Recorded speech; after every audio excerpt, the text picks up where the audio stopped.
ভারতে বসবাসকারী বহু মানুষই জানেন না যে ভারতের জাতীয় সবজি আছে। হ্যাঁ, জাতীয় পতাকা, গান, পশু, ফল, খেলার মতো জাতীয় সবজিও আছে। ভারতের জাতীয় সবজি হলো কুমড়ো।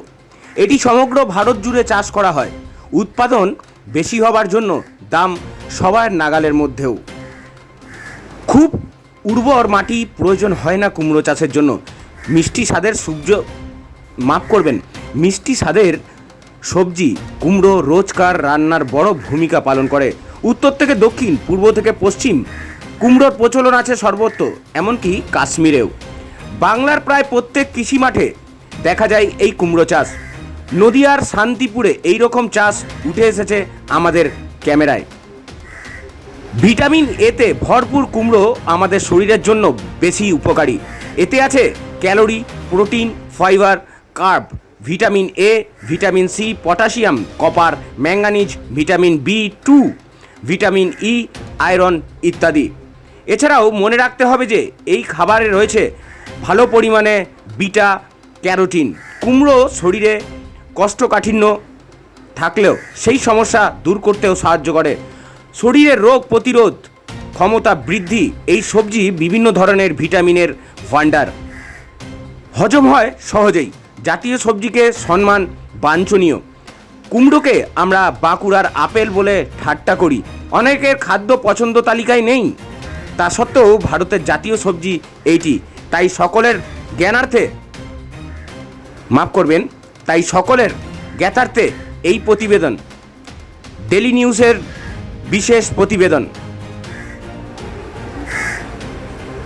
দেখুন সেই ছবি।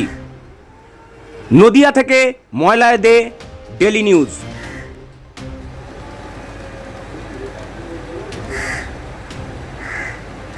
চাষ করছেন এই কুমড়ো?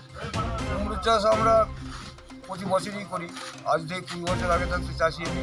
বন্ধুটা কই কোন বন্ধু এখান দেখো তো ওইটা যাও ওইটা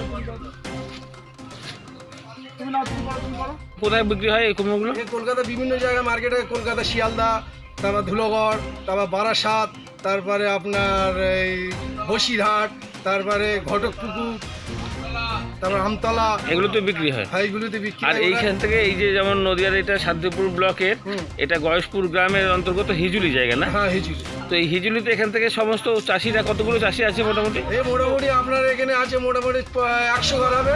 100 চাষি আছে। 100 চাষি আছে, 100 চাষি। আমি একজন চাষি। 5 বিঘে কুমড়ো চাষ আছে আমার।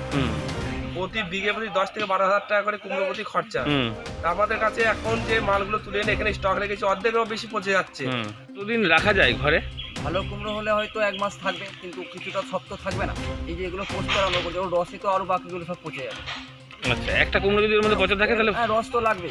এবার হয়তো ওটা হয়তো করে লাগলো, কোথাও হয়তো ফাটা থাকলো, পচতে আরম্ভ করবে। তার মধ্যে মাল তো যাচ্ছে না।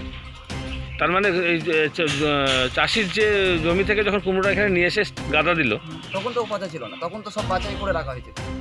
কিন্তু তার মধ্যে তো বেরিয়ে যায়। তার মধ্যে হলো মানে বাছাইয়ের পর। বাচ্চার পরও বেরিয়ে যায়। কী নাম আপনার? দীপঙ্কর।